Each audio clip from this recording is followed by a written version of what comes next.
futuros discípulos de entre las naciones, no solo que fueran bautizados, sino que se les enseñara a guardar u obedecer todo lo que nos ha mandado. Así que una de las cosas esenciales del discipulado es la obediencia, y qué mejor contexto para el discipulado de las nuevas generaciones que la familia misma. En la familia es el lugar más estratégico para enseñar la obediencia al Señor Jesucristo. Por eso decimos, en esta casa obedecemos a Jesucristo. Pero como veremos en el pasaje que nos ocupa hoy, no es solo decirlo, sino vivirlo. Para reflexionar sobre la obediencia a Jesucristo consideraremos un pasaje en 1 Juan 2.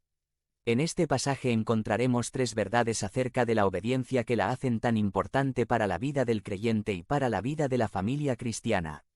Juan nos va a mostrar que implica la obediencia para que cuando digamos en esta casa obedecemos a Jesucristo, dimensionemos la importancia de lo que estamos diciendo y practicando.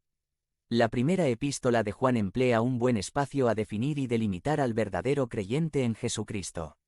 Era muy importante identificar quién sí es y quién no es. Así que Juan se enfoca en gran parte de su epístola a delatar las versiones espurias del cristianismo para separarlas de la verdadera fe en Jesucristo. Y como veremos en estos versículos del capítulo 2 estará hablando del lugar que tiene la obediencia a la palabra de Cristo como una marca del cristianismo auténtico.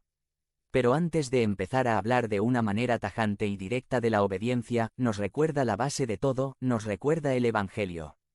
Porque para no entender mal las palabras de Juan, y llegar a pensar que la obediencia o nuestro desempeño es la base de nuestra relación con Dios, nos hace la aclaración de que es Jesucristo y su obra anunciada en el Evangelio la única base segura de nuestra relación con Dios.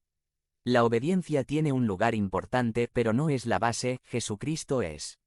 El capítulo 2 de 1 de Juan comienza diciendo: Mis queridos hijos, les escribo estas cosas para que no pequen.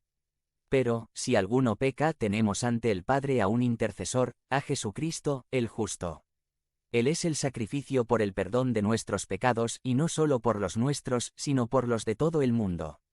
Juan comienza haciendo una doble admisión. Por un lado, admite que el pecado no puede ser lo característico de alguien que está en Jesucristo. Una vida deliberada y neciamente en el pecado no es compatible con alguien que ha conocido verdaderamente a Jesucristo. Por eso nos recuerda que todo lo que ha escrito es para que no pequemos.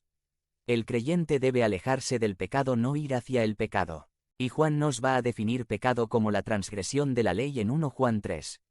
4. Es decir, que al decir que se ha escrito todo para que no pequemos, está diciendo que el cristiano no debe estar buscando las maneras de transgredir la ley de Dios.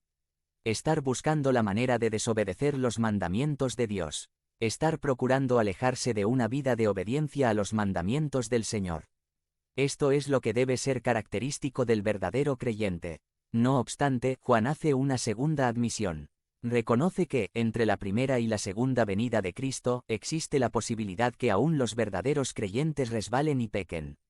Aunque nunca puede ser excusa, existe la posibilidad que aún un creyente verdadero transgreda la ley. Es decir, es una realidad que aún no existe entre los verdaderos creyentes una obediencia perfecta y permanente a la ley de Dios. ¿Qué hacemos cuando esta realidad ocurra? Entonces, nos recuerda las buenas noticias que son una realidad para los verdaderos creyentes en Jesucristo. Nos dice que siempre, cuando estamos firmes o cuando caemos incidentalmente, tenemos un intercesor, un abogado, un consolador, delante del Padre que es Jesucristo. ¿Por qué Jesucristo es nuestro abogado cuando no cumplimos perfectamente la ley de Dios? ¿Por qué Jesucristo es quien nos avala y endosa delante de Dios aun cuando no mostramos perfección? Porque Él fue el que ocupó nuestro lugar y recibió la ira de Dios por nuestro pecado.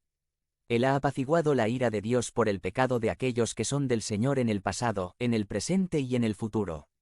El verdadero creyente está seguro por su abogado que es Jesucristo quien fue el que pagó por sus pecados. Este es el Evangelio, las buenas noticias. Todos deben obedecer perfectamente, pero nadie puede. Pero gracias a que un hombre obedeció perfectamente y con su muerte apaciguó la ira de Dios hacia nosotros, es que hoy podemos llamarnos hijos de Dios y creyentes en Jesucristo. Tenemos un abogado que nos defiende e intercede a favor de nosotros, aun en momentos en los que hemos fallado. Pero ¿será esto licencia entonces para pecar? Puesto que tengo un abogado, puedo simplemente dedicarme a desobedecer a Dios total y mi abogado me defiende.